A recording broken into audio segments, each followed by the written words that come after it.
Hi Pisces! This is Pisces Hub. Welcome to my channel. So for today's video, gagawa tayo ng daily reading for Pisces sa araw na ito. Okay? So alamin natin kung ano yung mga messages gabay ng ating tarot card for Pisces na nanonood ngayon. Okay? Reminder lang po nito ay general reading. So, pwede po mag-resonate sa'yo, pwede po hindi. And this is a timeless reading, Pisces. So, kahit anong araw, buwan, taon, basta tugma sa'yo, take mo lang, okay? And welcome po ang lahat ng gender, babae, lalaki, LGBT, ay pwede po ito sa lahat po, okay? Kahit sino, kahit anong taon, buwan, araw mo to napanood, basta tugma sa'yo, take lang, okay? Pag hindi, wag pong ipilit. Okay? So, alamin natin kung ano yung message ng tarot card for Pisces sa araw na ito. Mga gabay, mensahe, mga posibleng mangyari for Pisces sa araw na ito. Any messages po for Pisces sa araw na ito? Mga gabay, mensahe. Oh, there's a message and there's a main male. So, meron ka matatanggap na message, Pisces, galing sa masculine energy, or pwedeng ikaw ay masculine energy and pwedeng meron ka matatanggap na message, or ikaw yung magpapadala ng message. Okay? Pwede po itong vice versa. Okay? So, ano po yung laman ng message? Saglit, wait lang. Yan. So, ano po yung laman ng message po? Galing kay main male. Any messages po for Pisces sa araw na ito? Mga gabay, mensahe. Child, about sa bata. Pwede meron kayong anak ng taong to, Pisces. Okay? Or kababata mo to. Or pamangkin. Pwede po. Any messages po for Pisces sa araw na ito? Mga gabay, mensahe, mga posibleng mangyari for Pisces. There's a privileged lady, okay? So, there's a couple right here, Pisces, and pwede meron kayong anak. And pwedeng, merong message na matatanggap. Siguro, regarding with a child, pwedeng nasa isa sa inyo yung bata, okay? So, pwedeng meron itong connection sa family, pwedeng separated, or pwedeng nagbabakasyon lang, okay? Tapos yung isa is medyo malayo, or pwedeng yung isa is nagtatabaho sa ibang bansa, sa ibang lugar, okay? Pwede pong ganun. Okay, so it's either si main male ang magpapadala ng message to their child and the privileged lady, or pwede pong vice versa po. Okay? So, shuffle muna natin to.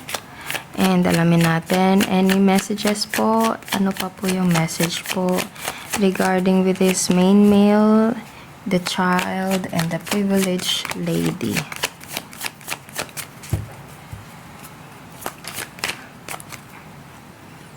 Oh, yeah, pwedeng nasa malayong lugar nga ito, Pisces. Kasi, nakikita nyo, pwedeng ito, si main male is nasa malayong lugar. Pwedeng doon siya nagtatabaho, okay? And napapansin nyo, meron kayong pag-uusap regarding siguro pangungumusta sa inyo, sa mga bata, pwede po, okay? Or pwedeng magbabakasyon, or pwedeng uuwi. Kasi, nakikita nyo, hawak na yung globe, Pisces. Ayan, no? Tapos, meron siyang dalawang wands dito. Wands is about like action, okay, gagawin, mga preparation, Pisces. And meron siyang, as I said, meron siyang hawak na globe. So, yeah, pwedeng nasa ibang bansa to, nasa ibang lugar, and nakatanaw siya sa malayo, Pisces. Ayan, no?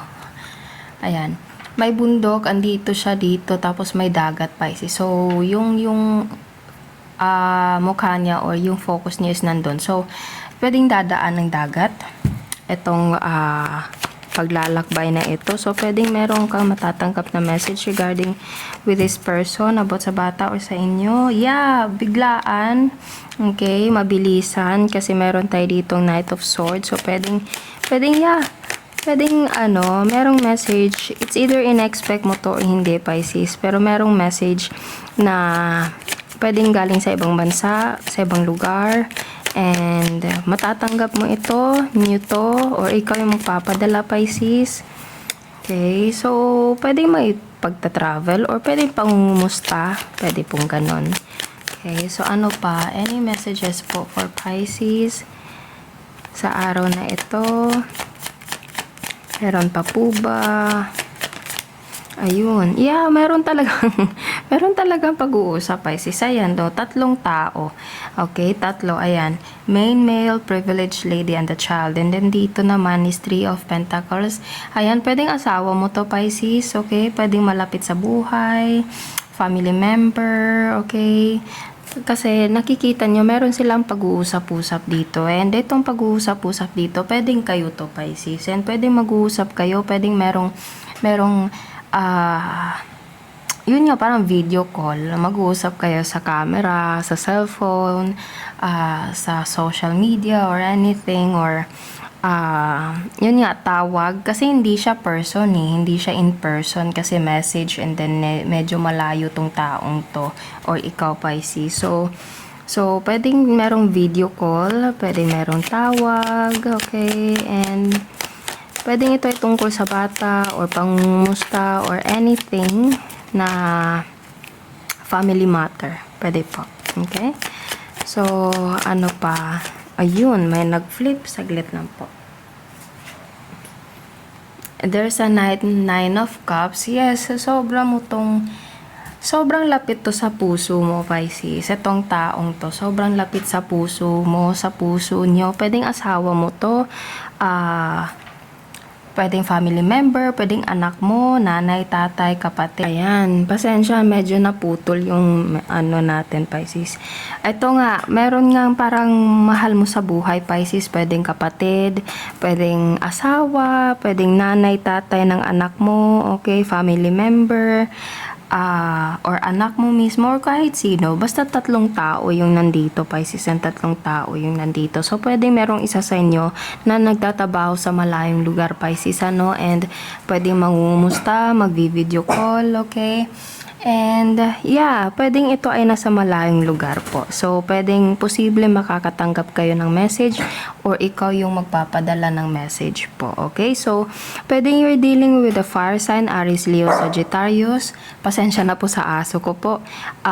Air sign, Gemini, Libra, Aquarius. Earth sign, Taurus, Virgo, Capricorn. And water sign, Pisces, Cancer, Scorpio. Okay? So, lahat ng signs is nandito. Okay? Take nyo lang kung kanino mag-resonate ito. Okay?